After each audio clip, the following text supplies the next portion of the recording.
नमस्कार, स्वागत है आपका। मैं हूं आपके साथ अमित गर्ग शुक्ला और आप देख रहे हैं लेकर रहेंगे न्याय।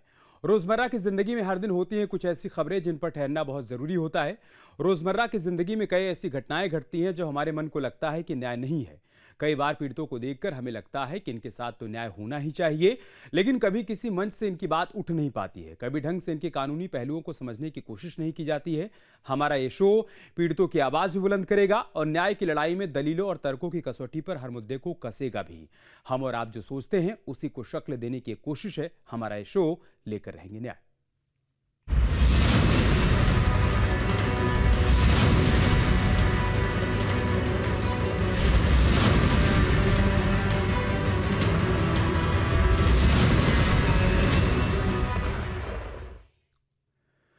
लेकर रहेंगे न्याय में आज बात बिलासपुर हाईकोर्ट के एक फैसले की। अनुकंपा नियुक्ति को लेकर बिलासपुर हाईकोर्ट ने जो फैसला दिया उससे एक नई बहस छिड़ गई। याचिकाकर्ता का यह कहना है कि शिक्षा विभाग ने गलत नीति के आधार पर उसका आवेदन खारिज कर दिया और कोर्ट ने भी शिक्षा विभाग ने 2003 अनुकंपा नियुक्ति को आधार बनाया और इसलिए माननीय कोर्ट ने फैसला याचिकाकर्ता के पक्ष में नहीं सुनाया। आज हम याचिकाकर्ता के पक्ष और शिक्षा विभाग के तर्क पर चर्चा करेंगे, लेकिन सबसे पहले आपको एक रिपोर्ट दिखाते हैं।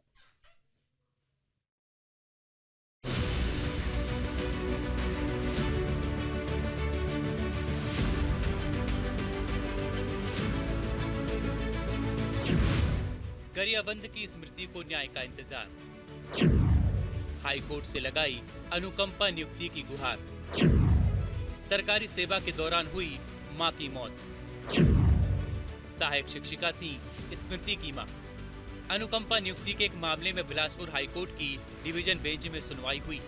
याचिका पर सुनवाई करते हुए दोनों जजों ने कहा कि अनुकंपा नियुक्ति का उद्देश्य मृतक कर्मचारी के परिवार को तत्काल वित्तीय राहत प्रदान करना होता है। लंबे समय बाद नियुक्ति के लिए दावा करना इसके उद्देश्य को पूरा नहीं करता। याचिकाकर्ता स्मृति वर्मा ने अनुकंपा नियुक्ति की मांगों को लेकर याचिका दायर की थी। याचिका पर सुनवाई के दौरान डिवीजन बेंच ने शिक्षा विभाग के अनुकंपा नियुक्ति नहीं देने के फैसले को सही माना, जिससे याचिकाकर्ता स्मृति वर्मा को झटका लगा। स्मृति वर्मा के मुताबिक उनकी मां गरियाबंद में सहायक शिक्षिका के पद पर कार्यरत थी। 9 दिसंबर 2000 को सेवा काल के दौरान उनकी मृत्यु हो गई। उस समय स्मृति नाबालिग थी। बालिग होने पर 5 अगस्त 2015 को स्मृति ने अनुकंपा नियुक्ति के लिए आवेदन किया, लेकिन विभाग ने 29 अगस्त 2017 को आवेदन अस्वीकार कर दिया। स्मृति ने शिक्षा विभाग के आदेश को चुनौती देते हुए रिट याचिका दायर की। सुनवाई के बाद सिंगल बेंच ने शिक्षा विभाग के फैसले को सही ठहराते हुए याचिका को खारिज कर दिया। सिंगल बेंच ने अपने फैसले में कहा कि अनुकंपा नियुक्ति का उद्देश्य आकस्मिक संकट से निपटने के लिए तत्काल वित्तीय सहायता प्रदान करना है। 15 साल से ज्यादा समय बीत जाने के बाद ये उद्देश्य समाप्त हो जाता है। सिंगल बेंच के फैसले को चुनौती देते हुए स्मृति वर्मा ने डिवीजन बेंच में याचिका दायर की। अब डिवीजन बेंच ने भी शिक्षा विभाग और सिंगल बेंच के फैसले को सही माना है।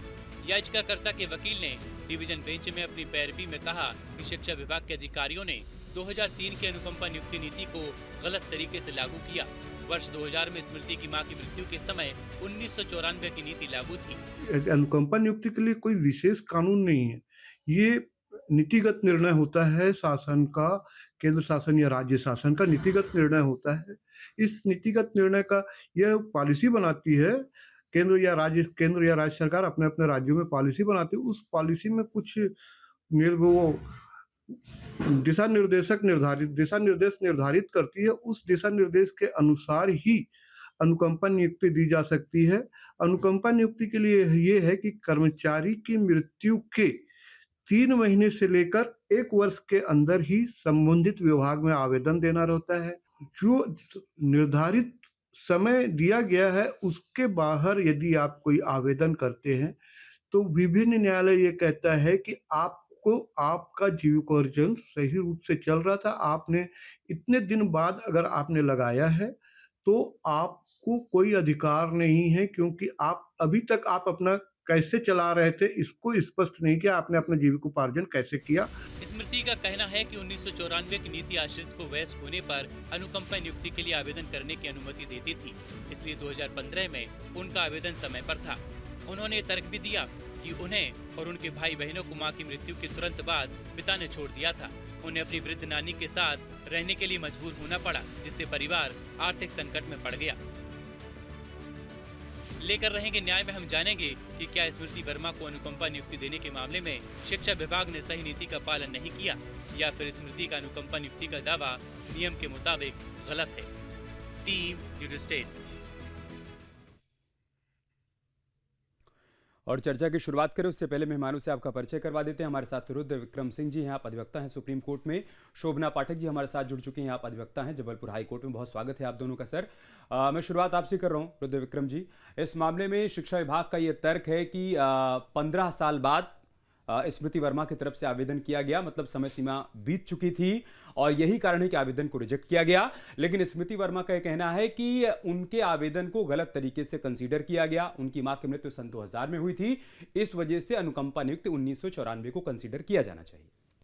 देखिए, जैसा इस नाम से ही आपको दिखता है कि अनुकंपा नियुक्ति, ये अनुकंपा मतलब एक सरकार की एक नीति है, इसको नियम कह सकते हैं।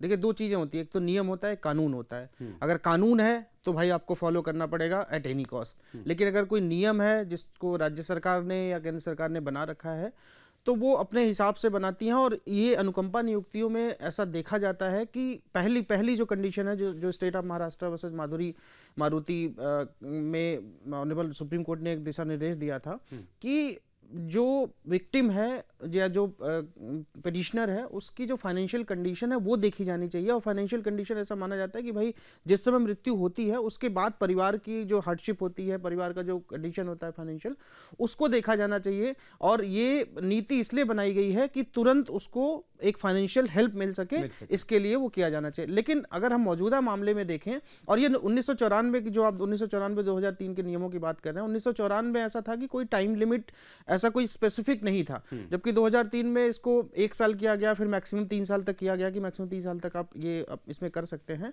लेकिन अगर मौजूदा मामले में देखें तो वो उनके पास कोई ऐसा प्रावधान ही नहीं था, क्योंकि वो नाबालिग थी तो वो कर नहीं सकती थी। कोई ऐसी नौकरी नहीं थी जिसमें वो अप्लाई कर सकती, क्योंकि मिनिमम क्राइटेरिया जो है एज की 18 वर्ष है। मैक्सिमम एज में थोड़ा रिलैक्सेशन दिया जा सकता है ऐसे मामलों में, लेकिन मिनिमम एज लिमिट आपको देखना ही पड़ेगा। तो मिनिमम एज लिमिट 18 साल जब तक वो नहीं हो पाती, जो उनकी बच्ची थी वो नहीं कर सकती थी।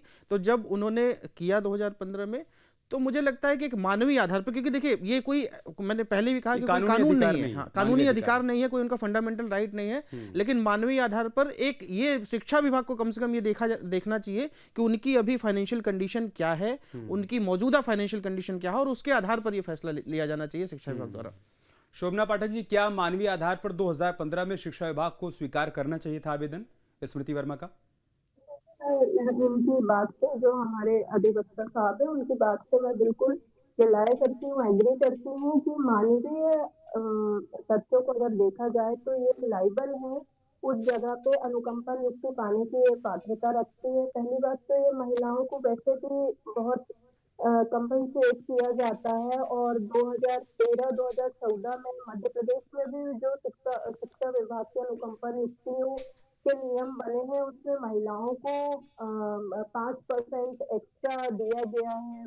उसमें एजुकेशन जो उनका मैट्रिक है या जो हायर एजुकेशन ले रही है उसके एवज में जो अनुकंपा नियुक्ति मिलती है तो 5% का एक्स्ट्रा उन लोगों को दिया गया है। और दूसरी बात ये है कि अगर ये हाई कोर्ट से जैसा बताया गया कि ये रिजेक्ट हुई है एक बार सिंगल बेंच से, तो डबल बेंच से ही उनको रिट अपील दोबारा लगाना चाहिए, और शिक्षा विभाग को भी इसमें उनको हेल्प करना चाहिए।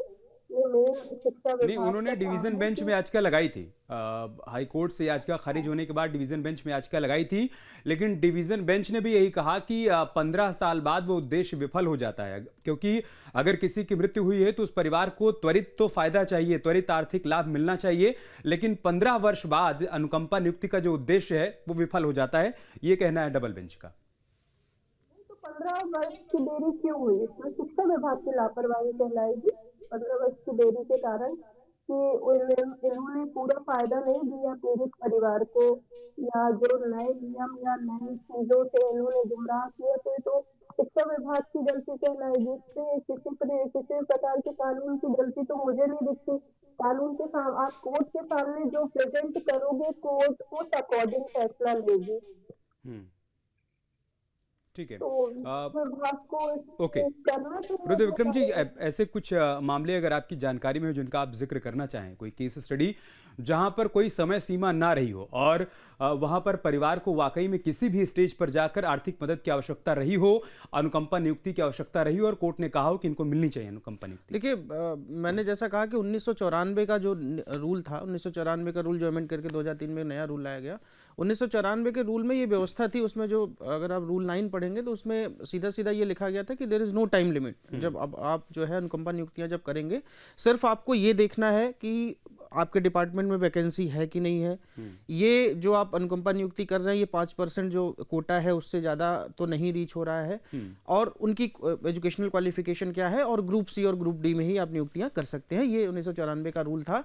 बाद में इसको अमेंड करके 2003 में ये कहा गया कि क्योंकि इस अनुकंपा नियुक्ति का, जैसा कि हम सब लोग बता रहे हैं, कोर्ट ने भी, डबल बेंच ने, सिंगल बेंच ने, दोनों ने ये बात कही कि इसका पर्पज जो था, इसका उद्देश्य सिर्फ मात्र यही है कि जो तुरंत जो हार्डशिप पैदा होती है परिवार के लिए किसी व्यक्ति के चले जाने के बाद, उसको भरपाई करना होता है। लेकिन मुझे एक और जो आप एक जजमेंट की बात कर रहे हैं, तो सबसे बड़ा जजमेंट अगर इस मामले में 2022 में state of Maharashtra versus Maruti का जो जजमेंट है ऑनरेबल सुप्रीम कोर्ट का, उसमें ऑनरेबल सुप्रीम कोर्ट ने कहा कि 2-3 बातें आपको ध्यान में रखी जानी चाहिए। एक तो ये नियुक्ति जो हार्डशिप खत्म करने के लिए होती है तत्काल, उसको ध्यान में देखा रहना चाहिए। दूसरा, हालांकि सुप्रीम कोर्ट ने ये नहीं कहा कि कोई टाइम लिमिट आपको निर्धारित करी जानी चाहिए। ये मुझे लगता है कि ये जो ऑनरेबल हाई कोर्ट ने जो इसको डिफाइन किया, ये जजमेंट, मुझे लगता है इसको थोड़ा वास्ट एस्पेक्ट में इसको डिफाइन किया जाना चाहिए। वास्ट एस्पेक्ट में इसको देखा जाना चाहिए कि फाइनेंशियल कंडीशन तत्काल परिवार की क्या है, ये भी देखी जानी चाहिए। शिक्षा विभाग को इस बात को देखना चाहिए कि वो परिवार किस मौजूदा हालत में इस समय रह रहा है। ऐसा नहीं है कि हो सकता है क्योंकि बच्चे थे वो, अब जब प्रौढ़ावस्था, अब जब 18 वर्ष से ऊपर गए हैं, उनकी क्वालिफिकेशन भी हो गई है, तो कम से कम उनकी मौजूदा आर्थिक स्थिति, एक कम से कम शिक्षा विभाग को कोई कमेटी बना के, कोई कमेटी के द्वारा नियुक्ति होती है कि उसका अवलोकन कर लीजिए। जी, उस कमेटी को उसका अवलोकन किया जाना चाहिए। मुझे इस मामले में तो मैंने जो पढ़ा उसमें नहीं आया कि शिक्षा विभाग ने कोई ऐसा अवलोकन कराया और अवलोकन करा के कोई रिपोर्ट की कि नहीं भाई इनकी मौजूदा स्थिति अब ठीक है, इनको कोई कंपनसेट अपॉइंटमेंट की जरूरत नहीं है। तो मुझे लगता है कि एक आधार, क्योंकि मानवीय आधार पर नियुक्ति है, तो मानवीय आधार पर यह भी देखा जाना चाहिए कि अगर कोई महिला है, उसके पिता नहीं है, उसके साथ बच्चियां हैं, तो ये मानवीय आधार पर यह भी देखा जाना चाहिए कि फाइनेंशियल कंडीशन की मौजूदा क्या है और उसके आधार पर निर्णय लिया जाना चाहिए। ठीक है, विमलेश वाजपेयी जी भी हमारे साथ जुड़ चुके हैं, अधिवक्ता हाई कोर्ट में। विमलेश जी, इस मामले में क्या शिक्षा विभाग ने या फिर हाई कोर्ट ने या फिर डिवीजन बेंच ने ये कंसीडर किया क्या कि स्मृति वर्मा की करंट कंडीशन क्या है? हेलो जी, आपको आवाज आ रही है सर? विमलेश जी, हाँ, आ रही है।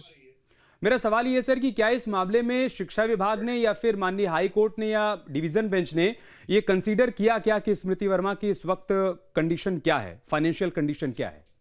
देखिए, इसमें ये हुआ है, 94 की जो पॉलिसी थी, जो मध्य प्रदेश सरकार की थी, उसे 2017 में उसे बदल दिया गया। 2017 में उसे बदलकर ये कहा गया कि एकदम तुरंत आवश्यकता हो वो दिशा निर्देश जारी किए। ये तो देखिए, अनुकंपा नियुक्ति कोई अधिकार नहीं होता है, ये तो अपने विभिन्न जो केंद्र सरकार या राज्य सरकार के जो जितने भी विभाग हैं, वो एक नीति बनाते हैं। उस नीति के अंतर्गत राज्य शासन उस नीति के अंतर्गत कुछ दिशा निर्देश जारी करती है। उस दिशा निर्देश के अनुसार ही अनुकंपा नियुक्ति होती है। वर्तमान में अनुकंपा नियुक्ति के लिए ये नियम बना दिया गया है कि यदि परिवार का कोई सदस्य शासकीय सेवा में हो तो उसे अनुकंपा नियुक्ति नहीं दी जा सकती। पूर्व से अगर वो शासकीय सेवा में हो, परिवार का, मृत व्यक्ति के परिवार का कोई भी सदस्य, चाहे भाई हो, पत्नी हो, बेटा हो, पुत्र हो, ये पुत्री हो, ये सब होंगी, तो वो उनको नियुक्ति नहीं दी जा सकती। इस विषय पर माननीय उच्च न्यायालय ने सन 2023 में एक Shweta Singh versus state of Chhattisgarh में निर्णय जारी किया है और उसमें दिशा निर्देश भी जारी किए हैं कि किस समय अनुकंपा नियुक्ति का अधिकार होगा और किस समय अनुकंपा नियुक्ति का अधिकार नहीं होगा। 2017 की पॉलिसी में यह है छत्तीसगढ़ सरकार की कि आपको 3 महीने से 1 साल के भीतर यदि आपका मृत मृत कर्मचारी के उत्तराधिकारी पत्नी, पुत्र, पुत्री, अविवाहित बहन या विवाहित विधवा बहन, ये सब 3 महीने से 1 वर्ष के अंदर आपको आवेदन आवेदन करना होगा। करेंगे। वो ठीक है। आवेदन ठीक है सर, आप बने रहे हमारे साथ, हम आगे विस्तार से और चर्चा करेंगे, लेकिन हमारे सहयोगी रोशन वैद्य भी हमारे साथ जुड़ चुके हैं बिलासपुर से। रोशन, बताइए कि पूरा मामला क्या है और इस पूरे मामले में किस तरीके से याचिकाकर्ता ने कोर्ट में अपील की और क्या क्या तर्क वहां कोर्ट में दिए गए, जिनको बाद में माननीय कोर्ट ने खारिज किया और ये कहा कि नहीं, अब फिलहाल उद्देश्य विफल हो रहा है अनुकंपा नियुक्ति का। रोशन। जी बिल्कुल, देखिए पूरे अगर मामले की बात करें तो याचिकाकर्ता स्मृति वर्मा ने अनुकंपा नियुक्ति की मांग को लेकर जो है एक याचिका जो है वो दायर की थी, जिसमें बताया गया है कि उसकी जो मां है वो विकासखंड शिक्षा अधिकारी गरियाबंद के अधीन जो है सहायक शिक्षक के पद पर जो है वो पदस्थ थी और 9 दिसंबर 2000 के दौरान जो है सेवा काल के दौरान जो है उनकी मृत्यु हो गई थी। तो उस समय वो नाबालिग थी और याचिकाकर्ता ने बताया है कि वर्ष 2015 में जब वो वयस्क हुई तब उन्होंने 5 अगस्त 2015 को जो है अनुकंपा नियुक्ति को लेकर जो है एक आवेदन जो है वो विभाग में प्रस्तुत की थी, जिसमें 29 अगस्त 2017 को विभाग की ओर से उनकी जो आवेदन को जो है वो खारिज कर दिया गया था। और इस आवेदन खारिज होने के बाद जो है याचिकाकर्ता ने हाईकोर्ट में एक रिट याचिका जो है वो दायर की थी और सुनवाई के बाद जो है सिंगल बेंच ने जो है शिक्षा विभाग के जो निर्णय को जो है वो सही ठहराते हुए उनकी जो याचिका को जो है वो खारिज कर दिया था, जिसके बाद जो है याचिकाकर्ता ने दोबारा जो है डिवीजन बेंच में इस खारिज याचिका को लेकर अपील करते हुए डिवीजन बेंच में इस याचिका को लेकर गई थी, जहां एक बार फिर से डिवीजन बेंच में इसकी सुनवाई हुई, जिसमें याचिकाकर्ता के वकील की ओर से अपनी दलीलें रखी गई, लेकिन डिवीजन बेंच ने भी इस पूरे याचिका को जो है सुप्रीम कोर्ट के निर्णय का हवाला देते हुए जो है वो खारिज कर दिया। और हाईकोर्ट ने इसमें कहा है कि जो कर्मचारी की जो मृत्यु होती है, मृत्यु के बाद जो परिवार को जो है उस तत्कालिक समय से निपटने के लिए या कहें तत्कालिक वित्तीय सहायता प्रदान करने के उद्देश्य से जो है वो नियुक्ति अनुकंपा नियुक्ति जो है वो प्रदान की जाती। तो ऐसे में लंबे समय के बाद जो है अगर नियुक्ति के लिए आवेदन दिया जाता है तो जो अनुकंपा नियुक्ति का उद्देश्य है वो कहीं ना कहीं विफल होता नजर आता है। और यही वजह है कि जो याचिका लगाई गई थी याचिकाकर्ता स्मृति वर्मा की याचिका को जो है फिलहाल हाईकोर्ट की डिवीजन बेंच ने जो है वो खारिज कर दिया गया है। जी रुद्र विक्रम जी, 2 पॉइंट हैं यहाँ पर। पहला, स्मृति वर्मा की तरफ से कहा जा रहा है कि सन 2000 में जब उनकी माता का देहांत हुआ तो पिताजी उन सभी को छोड़कर चले गए, मतलब बच्चों को छोड़कर चले गए, तो उनको मजबूरी में अपनी नानी के पास जाना पड़ा। मतलब ये कि उस वक्त आर्थिक संकट आया होगा परिवार के ऊपर, उन बच्चों के सामने आया होगा क्योंकि पिता छोड़कर चले गए, और जाहिर सी बात है कि कोई नॉमिनी जैसा तो रहा नहीं होगा। अगर पिता छोड़कर चले गए और वो नानी के पास चली गई और बच्चे वयस्क नहीं हैं तो नॉमिनी का जो फायदा मिलना चाहिए वो भी नहीं मिल पाया होगा। तो इन सारे ग्राउंड पर तो उनका अधिकार बनता है कि मतलब मानवीय अधिकार पर भी कि उनको मिलनी चाहिए नियुक्ति। ये बिल्कुल देखिए, जैसा कि नॉमिनी तो ये रहे होंगे, नॉमिनी बिल्कुल यही बच्चे रहे होंगे, लेकिन उस समय वो फायदा वाकई वयस्क में नहीं थे, वयस्क नहीं थे हाँ। तो वो नहीं ले पाए होंगे। हाँ। अब वयस्क होने पे वो शायद फायदा वो उन लोगों को मिला होगा नहीं मिला होगा वो अलग विषय है। लेकिन ये इस विषय में देखिए बिल्कुल, क्योंकि उस समय की कंडीशन में ये इनका फाइनेंशियल हार्डशिप बिल्कुल था, पिता भी नहीं रहे साथ में, नाबालिग लड़कियां अगर थी, और उसके बाद जब ये बालिग हुई, जब ये शिक्षित भी हुई, पढ़ाई भी उनकी कंप्लीट हुई, तब इन्होंने ये दावा किया कंपनसेट अपॉइंटमेंट का, जो अनुकंपा नियुक्ति हम इसको बोलते हैं। तो फाइनेंशियल कंडीशन उस समय की भी देखी जानी चाहिए। उस समय तो उनकी कंडीशन एकदम प्रथम दृष्टया दिखती है कि खराब रही होगी बिल्कुल, लेकिन अभी की जो फाइनेंशियल कंडीशन है इनकी, क्योंकि अब ना ही माँ है उनके पास ना ही पिता है, तो क्या इन बच्चियों का आगे क्या फाइनेंशियल क्या भविष्य होगा, क्या फाइनेंशियल हार्डशिप से ये आगे भी गुजरेंगे, इस बात को बिल्कुल ध्यान में रखा जाना चाहिए। और देखिए, जब हम न्याय की बात करते हैं ना, तो न्याय होता हुआ दिखना भी चाहिए। न्याय मतलब ये तो फैसला हुआ, एक फैसला शिक्षा विभाग के पास गया, शिक्षा विभाग ने फैसला कर दिया कि भाई ये हम नहीं कर सकते क्योंकि आपका जो है लिमिटेशन पीरियड चला गया। लेकिन जब हम न्याय की बात करते हैं तो न्याय जब हम देते हैं किसी को या न्याय की बात करते हैं तो न्याय यही कहता है कि आज की मौजूदा स्थिति में उन बच्चियों की क्या हालत होगी, उन बच्चियों की फाइनेंशियल कंडीशन क्या है। अगर ये फाइनेंशियल कंडीशन शिक्षा विभाग की कोई कमेटी बनी होती, कमेटी ने ये कहा होता कि नहीं अब उनकी फाइनेंशियल कंडीशन ठीक है, अब उनको ऐसी कोई ज़रूरत नहीं है, तब मैं मानता कि ये जो शिक्षा विभाग का जो निर्णय था, कमेटी का जो निर्णय था, वो बिल्कुल सही था। लेकिन अगर कमेटी की ये फाइंडिंग नहीं है कि उनकी फाइनेंशियल कंडीशन ठीक है या नहीं है, इस विषय पर कमेटी नहीं गई है, तो मुझे लगता है कि कमेटी को पुनर्विचार करके इस बात पर देखना चाहिए कि उनकी फाइनेंशियल कंडीशन पर बिल्कुल जोर देकर उस कमेटी को एक बार पुनर्विचार करना चाहिए। स्मृति वर्मा की डिपेंडेंसी और उन पर डिपेंडेंसी और उनकी फाइनेंशियल कंडीशन, इन सभी पर विचार किया जाना चाहिए।